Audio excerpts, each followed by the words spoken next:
Okay, Assalamualaikum warahmatullahi wabarakatuh. Nama saya Muhammad Faid bin Hamdi, nombor metrik 08 DPP 19F1095.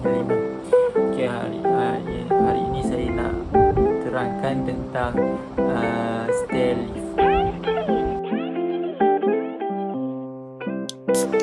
Stair lift adalah alat mengangkat mekanikal yang biasa digunakan di tempat kediaman untuk mengangkat orang naik dan turun tangga.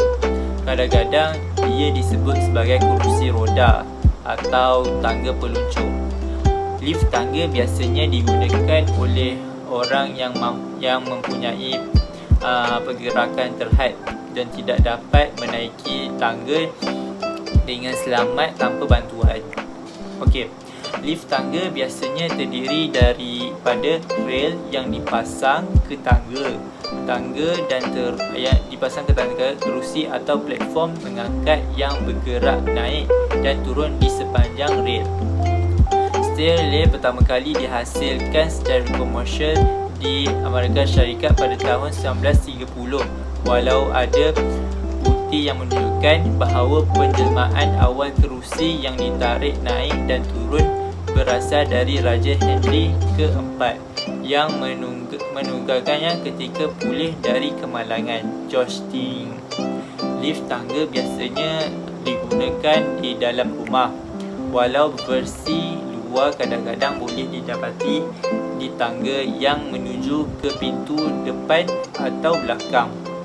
Ini berbeza kerana menggunakan kain tahan cuaca dan bahagian tahan lama yang boleh dibiarkan terkena unsur-unsur.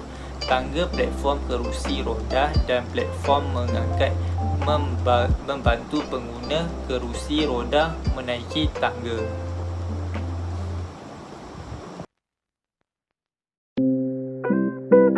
Jenis tangga yang paling biasa melibatkan rel lurus yang menaiki tangga domestik. Rel biasanya dibuat dari aluminium atau keluli yang terseperit. Rel datang dalam pelbagai keratan rentas dan bergantung pada panjangnya. Beratnya boleh melebihi 30 kilogram. Ia dipasang di tangga-tangga dan pergelangan logam. Kerusi biasanya berjalan di sepanjang rel dengan roller berdiameter kecil. Sebilangan besar tangga menggunakan sistem puli kabel atau mekanisme penggerak seperti sistem rak dan pinion. Kerusi biasanya terdiri dari tempat duduk dengan lengan dan sandaran kaki, walaupun boleh disesuaikan dengan kehendak pengguna. Beberapa gerbong boleh terdiri dari platform tanpa pangkalan tempat duduk yang memerlukan pengguna untuk berdiri duduk daripada duduk.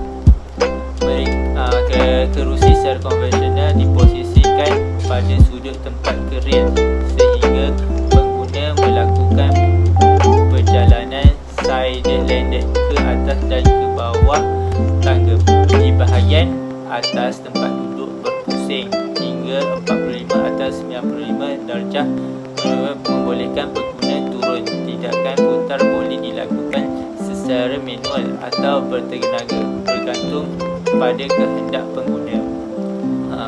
Pengguna dapat mengoperasikan tangga dengan menggunakan alat kawalan yang diletakkan di lengan kerusi, biasanya dalam bentuk Swiss atau tuas jenis tonggol.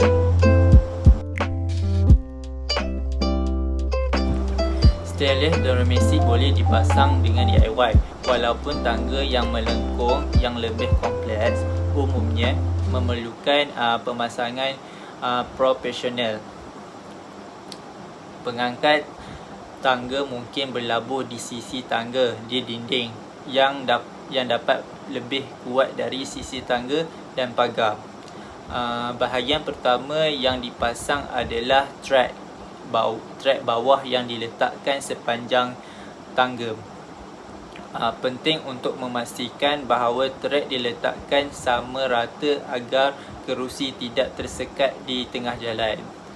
kurungan diletakkan dengan skru untuk mengekalkan tahap trek yang sama rata. Setelah trek diletakkan dan dipotong ke dinding, pendawai kotak panggilan dijalankan di bawah trek menggunakan klip untuk mengikat wayar di bawahnya. Kotak panggilan selamat di tempat yang mudah dijangka. Laluan atas kemudiannya diselaraskan dan atas landasan bawah. Pangkalan tempat duduk kerusi diletakkan di antara trek atas dan bawah dan set pendawaian kedua diikat dengan skru. Mekanisme rantai dan tangkal dipasang dengan memasukkan rantai melalui trek, separuh sebelah kiri dan setengah di sebelah kanan, bersama dengan kabel kuasa untuk kerusi yang harus bergerak seiring dengannya.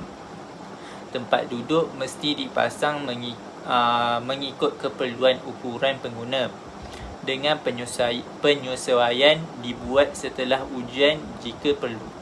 Kabel kuasa dipasang ke hujung trek dan bekalan kuasa elektrik.